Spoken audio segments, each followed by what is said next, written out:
Notre diocèse du Mans compte depuis quelques mois un nouveau délégué diocésain à l'œcuménisme pour la promotion de l'unité des chrétiens. Un titre bien compliqué que va nous expliquer aujourd'hui le père Hervé Maricoten, puisque c'est lui qui a accepté de remplir cette mission. Bonjour père.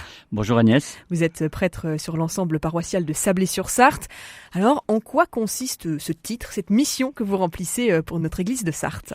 Alors la mission, elle est vaste au fond. Elle a double sens. Elle est d'une part à l'intérieur de l'Église catholique, sensibilisée à ce qu'on appelle les questions œcuméniques. Alors l'œcuménisme, c'est tout ce qui a rapport au fond à la recherche d'une communion entre des églises qui se sont séparées à travers l'histoire de notre humanité. Et puis d'autre part, c'est une relation avec les pasteurs, avec la représentante de la communauté orthodoxe, avec les communautés. Et ça, c'est une relation qui s'instaure de manière, je dirais, habituelle, naturelle, avec les uns et les autres.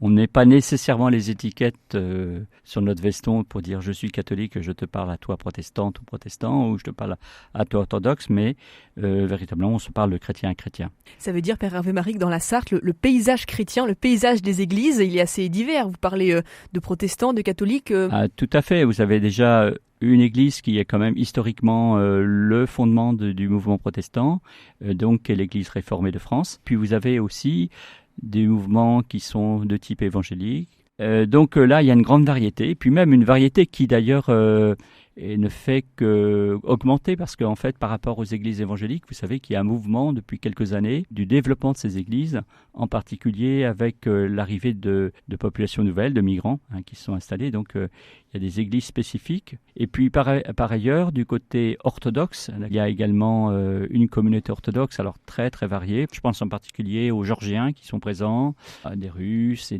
d'autres Slaves qui sont aussi présents. Au fond, il y a une forme de puzzle, alors que le Christ a voulu que tout soit un. Ce qu'on rappelle l'évangile de Saint Jean, que tout soit un. Et il a prié pour cette unité. Donc voilà, les chrétiens en font un chemin commun, un discours commun à vivre et à développer. Oui, donc c'est un véritable enjeu de société, en fait, si je vous comprends bien. C'est un double enjeu pour la crédibilité de l'annonce de l'Évangile, et c'est un enjeu aussi pour notre humanité. Alors justement, père Hervé Maricoten, ce chemin d'unité que l'Église veut développer, veut promouvoir vis-à-vis des différentes confessions qu'il peut y avoir au sein de l'Église, comment est-ce que vous essayez de la faire vivre ? Alors, j'ai un premier travail, c'est un travail de sensibilisation pour bien faire comprendre, par exemple, que les activités œcuméniques ne sont pas l'objet d'un petit club fermé sympathique où on boirait un petit drink et on parlerait de théologie et ça ne s'intéresserait que notre petit cercle. La question œcuménique doit être une question qui doit être prise par tous les chrétiens. C'est des éléments de sensibilisation, au moins à connaître son frère, pas l'ignorer. Et puis un rôle aussi, alors je ne travaille pas tout seul, parce que je suis délégué diocésain, alors il ne faut pas l'oublier.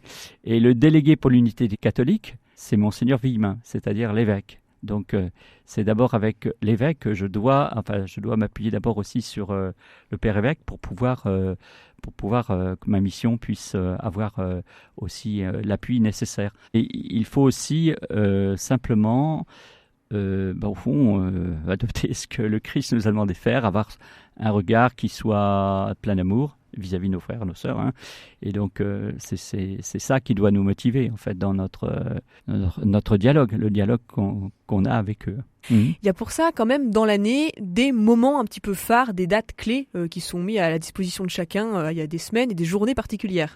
Complètement, il y a la semaine de l'unité des chrétiens qui s'achève en général avec la date de la conversion de Saint Paul. Il y a également une initiative très intéressante qui, pour l'instant, n'existe que sur le Mans, qui est Prière Pain-Pomme. C'est au moment de notre carême, donc on va aller chez les baptistes, on va aller chez les orthodoxes, on va à l'église réformée, et donc on aura un temps de prière spécifique animé par la communauté. Est-ce qu'il y a un point que vous souhaiteriez ajouter, père Hervé Maricoten ? Alors, je crois qu'il y a une lecture, alors que tout soit un, c'est un texte magnifique du pape Jean-Paul II qui date des années 80, mais en tout cas un très très beau texte sur justement la contemplation des martyrs qu'on a en commun et ce devoir de mémoire qu'on doit avoir, qui n'est pas seulement un mémoire de séparation, mais un mémoire de don.